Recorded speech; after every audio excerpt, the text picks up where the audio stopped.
अगर आप शुक्रवार का व्रत करते हैं तो शुक्रवार की व्रत कथा अवश्य सुननी या पढ़नी चाहिए। ऐसा करने से माता की पूजा अर्चना संपूर्ण होती है। तो आइए जानते हैं शुक्रवार की व्रत कथा के बारे में। एक गांव में एक बुढ़िया रहती थी जिसके 7 बेटे थे। 6 बेटे कमाने वाले थे और एक बेटा निकम्मा था। बुढ़िया माँ 6 पुत्रों का झूठा 7वें पुत्र को देती। 7वां पुत्र एक दिन अपनी पत्नी से बोला, देखो मेरी माता का मुझ पर कितना प्रेम है। वह बोली, क्यों नहीं, सबका जूठा बचा हुआ तुमको खिलाती है। वह बोला, जब तक आंखों से ना देखे मान नहीं सकता। पत्नी ने हंसकर कहा, देख लोगे तब तो मानोगे ना। कुछ दिन बाद एक बड़ा त्योहार आया। घर में 7 प्रकार के भोजन और चूरमा के लड्डू बने। वह पत्नी की बात को जांचने के लिए सिर दर्द का बहाना बनाकर पतला कपड़ा सिर पर ओढ़कर रसोई में जाकर सो गया और कपड़े में से सब देखता रहा। 6 भाई भोजन करने आए। उसने देखा माँ ने उनके लिए सुंदर सुंदर आसन बिछाए, 7 प्रकार की रसोई परोसी, आग्रह कर करके उन्हें भोजन कराती रही। वह देखता रहा। 6 भाई भोजन कर उठ गए। तब माँ ने उनकी 5 थालियों में से लड्डुओं के टुकड़ों को उठाया और एक लड्डू बनाया। जूठन साफ कर माँ ने उसे पुकारा, उठ बेटा उठ, तेरे भाइयों ने भोजन कर लिया, तू भी उठकर भोजन कर ले। उसने कहा, माँ मुझे भोजन नहीं करना, मैं परदेश जा रहा हूँ। माता ने कहा, कल जाना हो तो आज ही जा। वह बोला, हाँ हाँ जा रहा हूँ। यह कहकर वह घर से निकल गया। चलते समय उसे पत्नी की याद आई। वह गौशाला में कंडे थाप रही थी। वहां जाकर वह बोला, मेरे पास तो कुछ नहीं है, यह अंगूठी है, सो ले लो और अपनी कोई निशानी मुझे दे दो।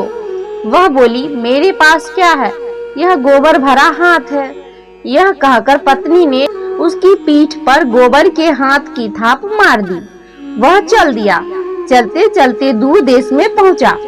वहां एक साहूकार की दुकान थी। वहां जाकर बोला, सेठ जी मुझे नौकरी पर रख लो। साहूकार को नौकर की सख्त जरूरत थी। साहूकार ने कहा, काम देखकर तनख्वाह मिलेगी। उसने कहा, सेठ जी जैसा आप ठीक समझे। उसे साहूकार के यहाँ नौकरी मिल गई। वह वहां दिन रात काम करने लगा। कुछ दिन में दुकान का लेन देन, हिसाब किताब, ग्राहकों को माल बेचना, सारा काम करने लगा। साहूकार के 7-8 नौकर थे। वे सब चक्कर खाने लगे, लेकिन उसने अपनी लगन, परिश्रम और ईमानदारी से सभी को पीछे छोड़ दिया। उसे अपने किए का फल मिला। सेठ ने भी उसका काम देखा और 3 महीने में ही उसे मुनाफे में साझेदार बना लिया। परिश्रम करते करते 12 वर्ष में ही वह नगर का नामी सेठ बन गया और सेठ अपना सारा कारोबार उस पर छोड़कर बाहर चला गया। इधर उसकी पत्नी पर क्या बीती वह सुने। सास ससुर उसे दुख देने लगे। गृहस्थी का काम करवा कर उसे लकड़ी लेने जंगल में भेजते। इस बीच घर की रोटियों के आटे से जो भूसी निकलती उसकी रोटी बनाकर रख दी जाती और टूटे नारियल की नरेली में पानी दिया जाता। इस तरह दिन बीतते रहे।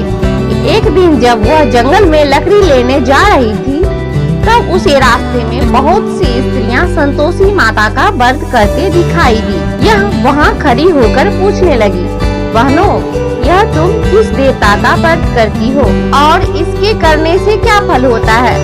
व्रत के करने की क्या विधि है? यदि तुम अपने इस व्रत का विधान मुझे समझाकर कहोगी तो मैं तुम्हारा बड़ा एहसान मानूंगी। उसमें से एक स्त्री बोली, सुनो यह संतोषी माता का व्रत है।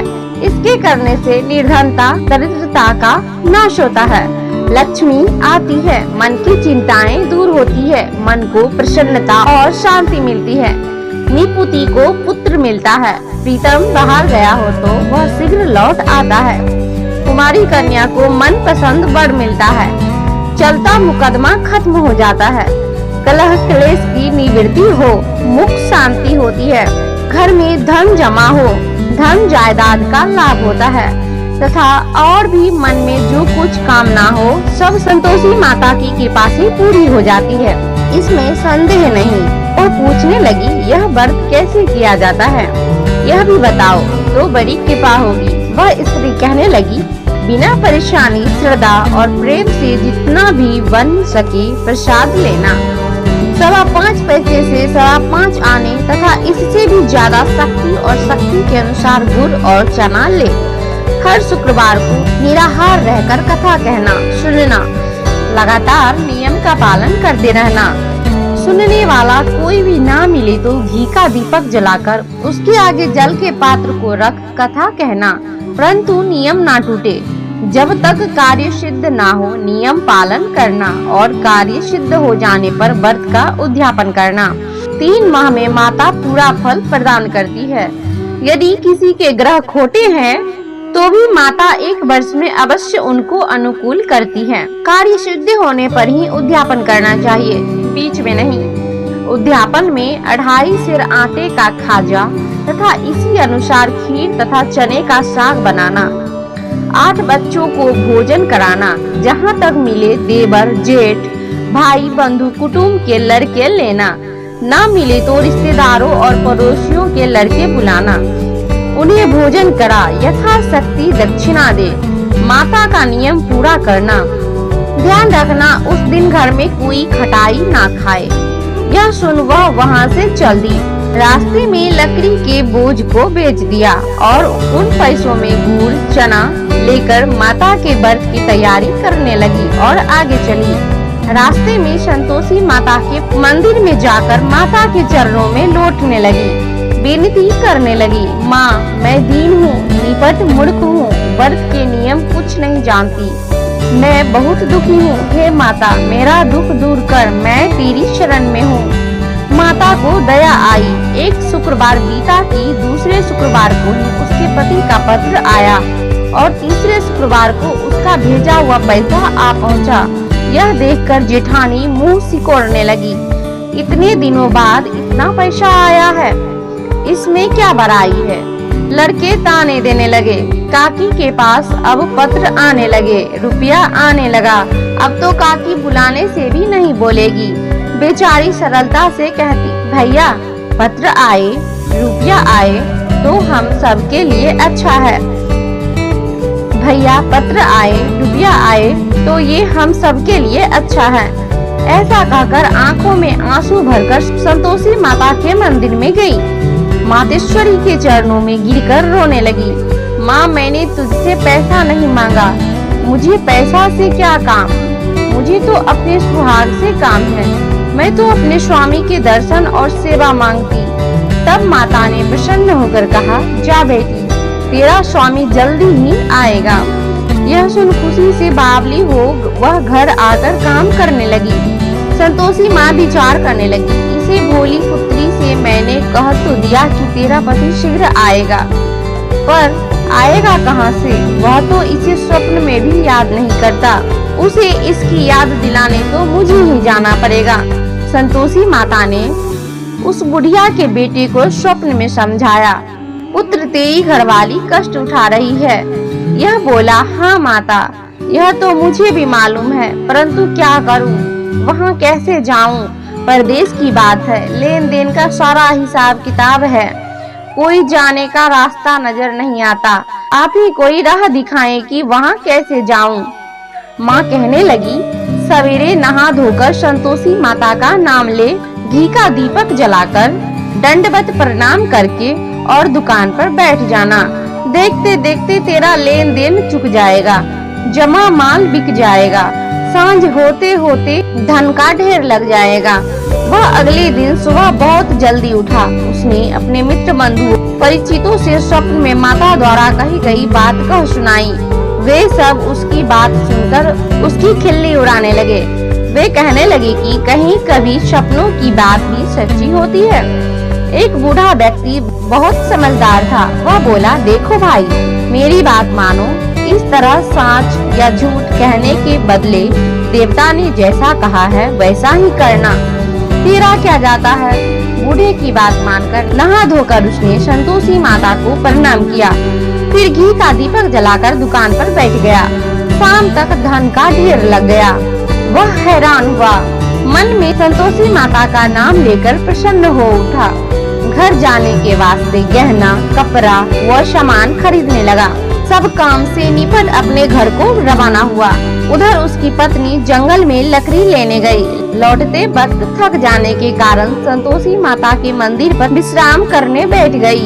यह तो उसका रोज रुकने का स्थान था। धूल उड़ती देख उसने माता से पूछा, हे माता, यह धूल कैसी उड़ रही है? माँ ने कहा, हे पुत्री, तेरा पति आ रहा है। अब तू ऐसा कर, लकड़ियों के 3 बोझ बना, एक नदी के किनारे रख, दूसरा मेरे मंदिर पर और तीसरा अपने सिर पर रख। तेरे पति को लकड़ी का गड्ढा देखकर मोह पैदा होगा, वह वहाँ रुकेगा, नाश्ता पानी बना खाकर माँ से मिलने जाएगा। तू लकड़ी का बोझ उठाकर जाना और बीच चौक में गड्ढा डालकर 3 आवाजें जोर से लगाना। लो सासू जी, लकड़ियों का गट्टा लो, भूसी की रोटी दो, नारियल के खोपरे में पानी दो, आज कौन मेहमान आया है? संतोषी माँ की बात सुनकर उसने कहा, बहुत अच्छा माँ, कहकर प्रसन्न मन से लकड़ियों के 3 बोझ बना लाई। एक नदी के तट पर, दूसरा माता के मंदिर पर रखा। इतने में ही मुसाफिर वहाँ आ पहुँचा। सूखी लकड़ी देख उसको इच्छा हुई कि अब यहीं विश्राम कर लें और भोजन बनाकर खा पीकर गांव चले। इस प्रकार भोजन कर विश्राम कर वह अपने गांव में आ गया। उसी समय बहू सिर पर लकड़ी का गट्टा लिए आई। उसने गट्टा को आंगन में डाल जोर से 3 आवाजें दी। लो सासू जी, लकड़ी का गट्टा लो, भूसी की रोटी दो, नारियल के खोपर में पानी दो, आज कौन मेहमान आया है? यह सुनकर सास ने अपने दिए हुए कष्टों को भुलाने के लिए कहा, बहू तू ऐसा क्यों कहती है? तेरा मालिक ही तो आया है, बैठ, मीठा भात खाकर कपड़े गहने पहन। पत्नी की आवाज सुनकर उसका स्वामी बाहर आया और उसके हाथ में पहनी अंगूठी देख व्याकुल हो उठा। उसने माँ से पूछा, माँ यह कौन है? माँ बोली, बेटा तेरी पत्नी है, आज 12 वर्ष हो गए हैं, तब से तू गया है, तब से सारे गांव में जानवर की तरह भटकती फिरती है, काम काज कुछ करती नहीं, 4 समय आकर खा जाती है। अब मुझे देखकर भूसी की रोटी और नारियल के खोपरे में पानी मांगती है। वह बोला, माँ मैंने इसे भी देखा है और तुम्हें भी, मुझे दूसरे घर की चाबी दो, मैं उसमें रहूंगा। ठीक है बेटा, जैसी तेरी मर्जी, कहकर माँ ने चाबी का गुच्छा बेटे के सामने रख दिया। उसने दूसरे घर को खोलकर सारा सामान जमाया। एक ही दिन में वह राजा के महल जैसा ठाठ बाट बन गया। अब क्या था, वह सुख भोगने लगी। अगला शुक्रवार उसने पति से कहा, मुझे संतोषी माता का उद्यापन करना है। पति बोला, बहुत अच्छा, खुशी से कर लो। वह उद्यापन की तैयारी करने लगी। जेठ के लड़कों को भोजन के लिए कहने गई। उन्होंने मंजूर किया, परंतु पीछे से जेठानी ने अपने बच्चों को सिखलाया, देखो रे, भोजन के समय सब लोग खटाई मांगना, जिससे उसका उद्यापन पूरा ना हो। लड़के भोजन करने आए, खीर पेट भरकर खाई, परंतु बात याद आते ही कहने लगे, हमें कुछ खटाई खाने को दो, खीर खाना हमें भाता नहीं, देखकर अरुचि होती है।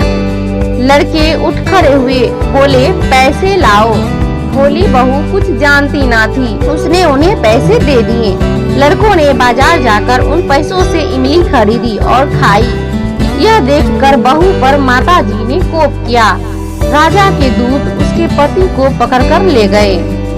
अब सब मालूम हो जाएगा जब जेल की रोटी खाएगा। बहू ने यह वचन सहन नहीं हुआ, बहू से यह वचन सहन नहीं हुए।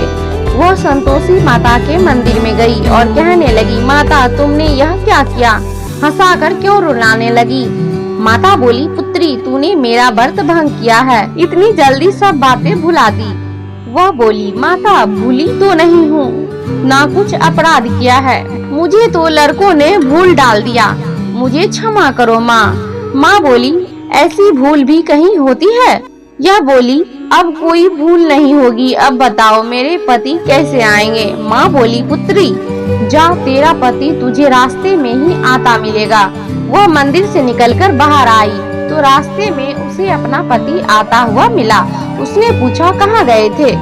वह बोला, इतना धन जो कमाया है उसका कर राजा ने मांगा था, वह भरने गया था। वह प्रसन्न होकर बोली, भला हुआ, अब घर चलो। फिर अगला शुक्रवार आया। वह बोली, मुझे माता का उद्यापन करना है। पति ने कहा, ठीक है, करो।